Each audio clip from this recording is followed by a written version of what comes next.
শহীদ স্বাধীনতা সংগ্রামী বিরসা মুন্ডার জন্মদিনে গোটা দেশব্যাপী আদিবাসী নয়া মহা অভিযানের সূচনা করেছেন প্রধানমন্ত্রী নরেন্দ্র মোদী। রাজ্যেও সে অভিযান চলছে।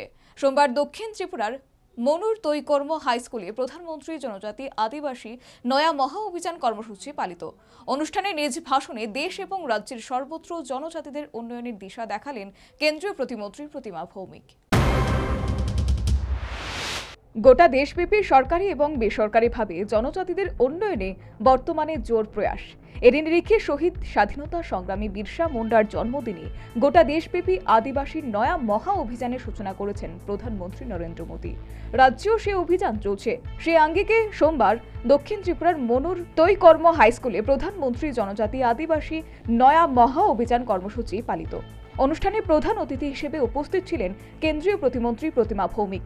এছাড়া মন্ত্রী শুক্লাচরণ নোয়াতিয়া, বিধায়ক মাইলাফ্রু মগ, এমডিসি সঞ্জীব রিয়াং, উত্তর জেলার সহ সভাধিপতি বিভীষণ চন্দ্র দাস প্রমুখ উপস্থিত ছিলেন অতিথি হিসেবে।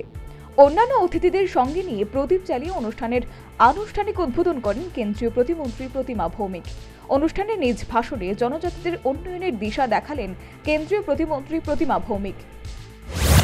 যদি ঘর না থাকে, জল না থাকে, কারেন্ট না থাকে, অঙ্গনবাড়ি সেন্টার না থাকে, তাদের কাছে স্কুল না থাকে, তাদের কিসের ডেভেলপমেন্ট? তাই আজকের দিনে আনন্দের সঙ্গে আমি আপনাদের কাছে বলছি, মাননীয় প্রধানমন্ত্রীজি এই কার্যক্রমকে জনজাতি গৌরব দিবস ভগবান বিরসা মুন্ডা জির জন্মদিনে এই কার্যক্রম শুরু করেছেন। বিকশিত ভারত সংকল্প যাত্রা, পাশাপাশি পিএম জনমন। অনুষ্ঠানে নিজ ভাষণে মন্ত্রী শুক্লাচরণ নোয়াতিয়া বলেন, বর্তমানে রাজ্য সরকার জনজাতিদের উন্নয়নে ব্যাপক পদক্ষেপ গ্রহণ করেছে। এই ব্যাপারে তিনি সংশ্লিষ্ট সাধারণের সহযোগিতা কামনা করেছেন। সর্বোপরি মনুর তৈকর্ম হাই স্কুলে এদিনের প্রধানমন্ত্রী জনজাতি আদিবাসী নয়া মহা অভিযান কর্মসূচি পালনকে কেন্দ্র করে গোটা এলাকায় ব্যাপক সাড়া ও উৎসাহ পরিলক্ষিত।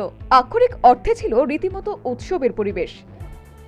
Bureau report, news vanguard.